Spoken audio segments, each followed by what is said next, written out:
So hey guys, welcome back to my channel and I hope you all are doing well.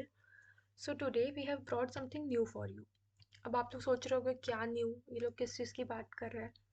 So as you all know that कि हमको job सिर्फ और सिर्फ question solve करने से ही नहीं मिल जाती ना. सिर्फ क्वेश्चन सॉल्व करने से ही हमको जॉब नहीं मिल जाती. उसके लिए बहुत सारे there are many rounds just like aptitude reasoning they asked in interviews. Okay, so along with questions, aptitude, reasoning, these are also important. तो हमको ये सब आना चाहिए. तो हम लोगों ने आपके लिए एक नया प्लान लाया है. यू कैन से प्लान और whatever you want to, कि या फिर एक ऐसी चीज़ की जिससे आप लोग कंसिस्टेंट बने रहे और हमारे साथ साथ हम भी अभी स्टूडेंट्स ही हैं, हम भी अभी सीख ही रहे हैं. तो बस हम लोगों का ये मोटिव है कि हमारे साथ साथ आप लोग भी कुछ नया सीखें. ओके, तो बस हम लोग ने सोचा कि हम एक एप्टीट्यूड की सीरीज शुरू करते हैं जिसमें हम हमेशा एप्टीट्यूड के 5 क्वेश्चन है, मतलब जितने भी क्वेश्चन हम सॉल्व करते जाएंगे. ओके, तो सबसे पहले मैं एप्टीट्यूड एप्टीट्यूड कर रही हूँ, तो सबको पता तो होना चाहिए कि एप्टीट्यूड होता क्या है. एप्टीट्यूड एक टेस्ट होता है जो इंटरव्यूज में कंपनी हमसे पूछती है. ठीक है, अब सबसे पहले तो सिलेक्शन प्रोसेस क्या होती है कोई भी कंपनी में. सबसे पहला टेस्ट वो एप्टीट्यूड ही पूछते हैं. सबसे पहले वो एप्टीट्यूड टेस्ट ही लेते हैं अपना. उसके बाद कोडिंग राउंड होता है. अगर आप कितनी भी कोडिंग कर लो बट अगर आपका एप्टीट्यूड वीक है तो कोई चांसेस नहीं रहते कि आप ये सेकेंड राउंड में चले जाए. ठीक है, उसके बाद कोडिंग राउंड होता है और उसके बाद फेस टू फेस इंटरव्यू होता है एचआर के साथ. ठीक है, ये तो हो गया कि कितने राउंड्स होते हैं. अब एप्टीट्यूड क्या होता है और क्यों होता है, मतलब क्यों लिया जाता है. ये क्या करता है, ये जो भी एक इंडिविजुअल है उसकी मेंटल स्किल्स या फिर प्रॉब्लम सॉल्विंग स्किल्स कह सकते हो, और उसकी एक्यूरेसी, ये सब चेक करने के लिए कंपनी एप्टीट्यूड के टेस्ट लेती है. इसमें बेसिकली हम क्या पढ़ने वाले हैं इस सीरीज़ में, कैसे ये होने वाला है, कैसे हमारी जर्नी रहने वाली है, उसका ये एक छोटा सा ओवरव्यू है. कि हम सबसे पहले ये सब टॉपिक्स है कि इन टॉपिक्स के ऊपर हम क्वेश्चन सॉल्व करने वाले हैं. ये बहुत ही कॉमन टॉपिक्स है. कंपाउंड इंटरेस्ट, नंबर्स, एवरेज, ये देख लो, profit loss, simple interest, speed, distance, मतलब वो लोग कुछ भी बेसिक्स है जो आप 8 9 में पढ़े होगे, इसी से रिलेटेड वो लोग क्वेश्चंस पूछते हैं. ठीक है, तो बिना टाइम वेस्ट करे मैं ये सीरीज आज से ही शुरू कर देना चाहती हूँ. ठीक है, हाँ, और आपको एक और मैं इन्फॉर्मेशन दे दूँ कि ये सीरीज डेली नहीं आ पाएंगी जस्ट बिकॉज कि हम भी एक कॉलेज स्टूडेंट है. तो हमारे कॉलेजेस में भी हम लोगों को डेली कॉलेज जाना पड़ता है, तो हम इतना सब कुछ मेंटेन नहीं कर पाएंगे एक साथ.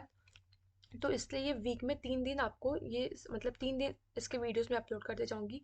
That is Monday, Wednesday and Saturday. Okay, हर दिन हम 5 5 क्वेश्चन सॉल्व करेंगे सबसे पहले और एप्टीट्यूड के. ठीक है, तो बिना टाइम वेस्ट करे मैं क्वेश्चन सॉल्व करना शुरू करती हूँ. ठीक है, तो आज हमारा फर्स्ट क्वेश्चन है, what is the average of first 5 multiples of 12.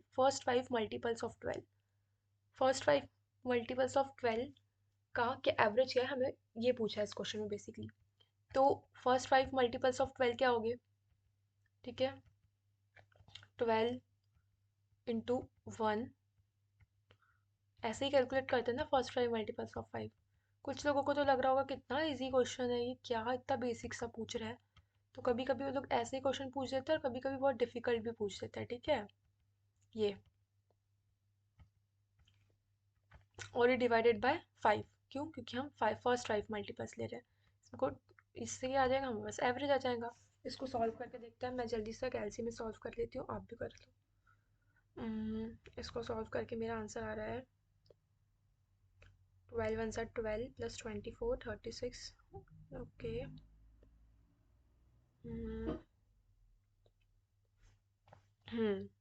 मेरा आंसर आ रहा है 36. क्या ऑप्शन में 36 है? हाँ है, विच मीन्स ये राइट आंसर है. ठीक है, ये हमारा राइट आंसर है 36. अब आ जाते हैं नेक्स्ट क्वेश्चन में. देखो गाइस, क्वेश्चंस बहुत इजी है, बस हम करते जाएंगे, हमारी कंसिस्टेंसी मेंटेन रहेंगी, इससे हमारी स्पीड भी अच्छी हो जाएंगी और हम कुछ सीखते जाएंगे नया नया. ठीक है, तो आपको डिमोटिवेट नहीं होना है. हाँ, सेकंड क्वेश्चन है, average of 5 number is 20. 5 number का एवरेज 20 है. If each number is multiplied by 2, what will be the new average. ठीक है, 5 नंबर का एवरेज 20 है और बोला गया है कि अगर हर एक नंबर को हम 2 से मल्टीप्लाई करेंगे तो हमारे पास जो नया एवरेज है वो कितना आएगा. ठीक है, तो नया एवरेज, ये तो बहुत इजी है, ये एक फॉर्मूला होता है, आप लोग को याद रखना होगा कि न्यू एवरेज का एक फॉर्मूला होता है, ठीक है। न्यू, जल्दी से मैं एक डिजिटल बोर्ड ले लूँगी ताकि आप लोगों को दिक्कत ना हो, ठीक है, समझने में। पर उसके लिए भी आप लोगों का सपोर्ट चाहिए, फिर हम तीनों मिलके जल्दी से आपके लिए बहुत अच्छे अच्छे प्लान्स लाएंगे, स्टडी प्लान्स। न्यू एवरेज का फॉर्मूला क्या होता है? इनिशियल एवरेज, सॉरी, ये इनिशियल एवरेज, हाँ, इनिशियल ये एवरेज लिखा है समझ लो, इंटू टू, ठीक है। तो अभी हमारा इनिशियल एवरेज क्या है? इनिशियल एवरेज 20 है, इधर दिया ना, इनिशियल एवरेज 20 है, और हर नंबर को मल्टीप्लाई करेंगे 2 से, तो हमारा न्यू एवरेज कितना होगा? कितना होगा? इनिशियल एवरेज इंटू टू, क्योंकि उसने बोला 2 से मल्टीप्लाई करेंगे, तो कितना है हमारा इनिशियल एवरेज? 20, 20 इंटू टू 40, तो हमारा न्यू एवरेज क्या हो गया? 40। देखो यहाँ पे 40 दिया है, हाँ दिया है, विच मीन्स कि ये राइट है, ये हमारा राइट आंसर है, ठीक है। उसके बाद आ जाओ नेक्स्ट क्वेश्चन पे।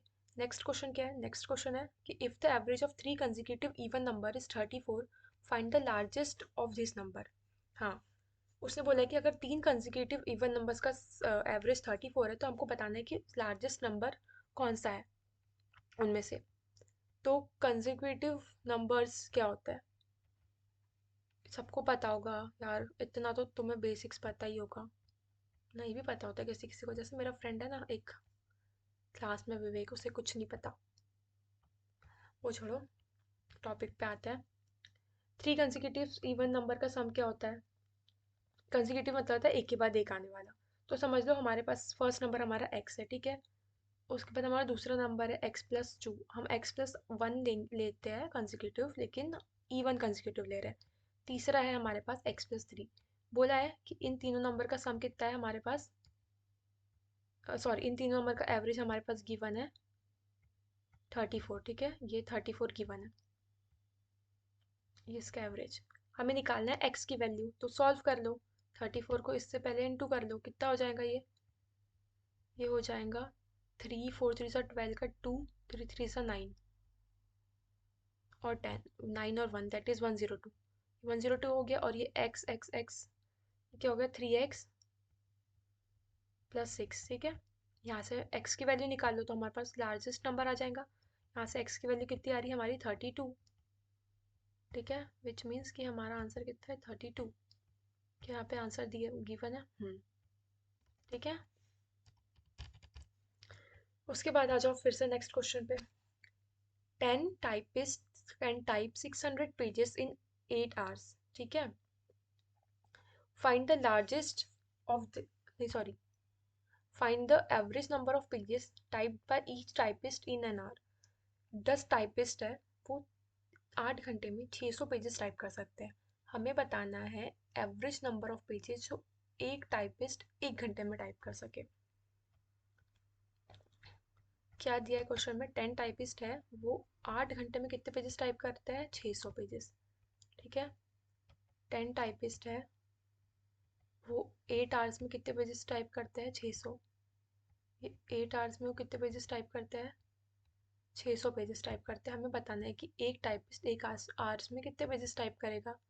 ये पेजेस है और टाइपिस्ट है, तो हमें पता होगा टोटल पेज कितने टाइप कर लिया उसने 8 घंटे में, कितने टाइप कर लेगा वो? 600, ठीक है। उसके बाद सिमिलरली एक टाइपिस्ट एक टाइपिस्ट 8 घंटे में कितने पेजेस सॉल्व कर ले, कितने पेजेस टाइप कर देगा? वो कैसे कैलकुलेट करेंगे हम? 600 डिवाइडेड बाई 10, कैसे करेंगे? 10 टाइपिस्ट अगर 8 घंटे में 600 पेजेस सॉल्व कर रहे हैं, तो एक टाइपिस्ट 8 घंटे में कितने पेजेस सॉल्व करेगा? 600/10, ठीक है, that is 60, that is 60, okay. उसके बाद ये निकल गया हमारा 60 पेजेस। एक टाइपिस्ट कितने पेजेस सॉल्व, 8 घंटे में कितने पेजेस टाइप करा? 60। तो हम ऐसे निकाल लेंगे कि एक टाइपिस्ट 1 घंटे में कितने पेजेस सॉल्व करेगा। एक टाइपिस्ट 1 घंटे में कितने पेजेस सॉल्व करने वाला है? 60/8, 60/8, ठीक है, क्योंकि वो 60 पेजेस कितने घंटे में टाइप कर रहा था, 8 घंटे में, तो 1 घंटे में कितने करेगा, 60/8, विच इज इक्वल्स टू 7.5, 7.5, ठीक है, 7.5 पेजेस, क्या है यहाँ पे 7.5, हाँ, विच मीन्स कि हमारा राइट आंसर है। उसके बाद आ जाओ नेक्स्ट क्वेश्चन पे। नेक्स्ट क्वेश्चन है कि the average of Sohan's mark, Sohan अच्छा नाम नहीं लग रहा है, सौरभ ले लेता है। The average of Saurabh's marks in 6 subject is 74, ठीक है, इसको सौरभ कर देती हूँ, SA, ठीक है। जो सौरभ है उसके 6 सब्जेक्ट के मार्क्स का एवरेज है 74, ठीक है, और उसमें से अगर एक सब्जेक्ट हटा दे हम साइंस, ठीक है, तो तब उसका एवरेज कितना है 70, तो हमें बताना है कि उसको साइंस में कितने मार्क्स आए। तो वेट अ मिनट,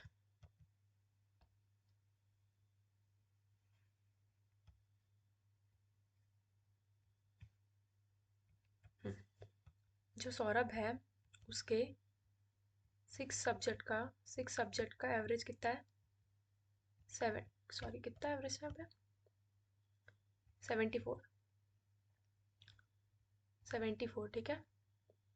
उसमें से हमने एक सब्जेक्ट हटा दिया साइंस, तो अब उसके 5 सब्जेक्ट के एवरेज, ये 5 है और ये S है, 5 सब्जेक्ट का एवरेज कितना हो गया यहाँ पे 70, ठीक है, 70 दिया ना, हाँ। तो हमें बताना है कि उसको जो सब्जेक्ट हटाया है मैंने साइंस, तो कितना उसमें कितने मार्क्स थे, तो अगर 6 सब्जेक्ट का एवरेज 74 है, मतलब हमारे पास टोटल मार्क्स कितने हो जाएंगे, 6 × 74, ठीक है, 6 ये इंटू 74 कितना होता है, जल्दी से कैलकुलेट करके कमेंट सेक्शन में बता दो। 6 × 24 होता है 444, ठीक है। तो जब उसके पास 6 सब्जेक्ट थे इंक्लूडेड, तो उसके टोटल मार्क्स थे 444। 5 सब्जेक्ट जब इंक्लूड जब रहे और एक को हमने हटा दिया एक सब्जेक्ट को, तो तब उसके पास कितने मार्क्स हो गए, 5 × 70 कर देंगे, तो कितना आ गया यहाँ पे 350, 350। अब हमें एक सब्जेक्ट के मार्क्स निकालना है, 6 - 5, मतलब एक सब्जेक्ट एक्सक्लूड करे हमने साइंस, उसके मार्क्स निकालना है, वो कितना होगा, 444 माइनस 350, 444 माइनस 350, दैट इज 94, 94 ही आ रहा है ना, हाँ 94 ही आ रहा है, 94। तो साइंस में उसको कितने मार्क्स है, साइंस में 94, देखो 94, राइट, ठीक है। तो ये आज के हमारे ये 5 क्वेश्चंस थे। अब हम मिलेंगे नेक्स्ट डे और फिर हम और आगे के क्वेश्चन सॉल्व करने वाले, ठीक है। तो इस सीरीज़ में आपको बहुत मज़ा आने वाला है, बस आपको कंटिन्यू रहना है हमारे साथ और सॉल्व करते जाना है जो जो हम सॉल्व कर रहे हैं, ठीक है। कुछ नहीं करने से तो अच्छा कुछ, आपने वो तो सुना ही होगा, positive anything is better than negative nothing, which means कि कुछ नहीं बुरा, मतलब कुछ नहीं करने से अच्छा तो कुछ ही सही, ठीक है। तो बस हमें ये, अगर आप हमें सपोर्ट करोगे तो हम ज़रूर ये सीरीज़ कंप्लीट कर पाएंगे। तो बस आप सॉल्व करते जाइए हमारे साथ साथ। Thank you guys.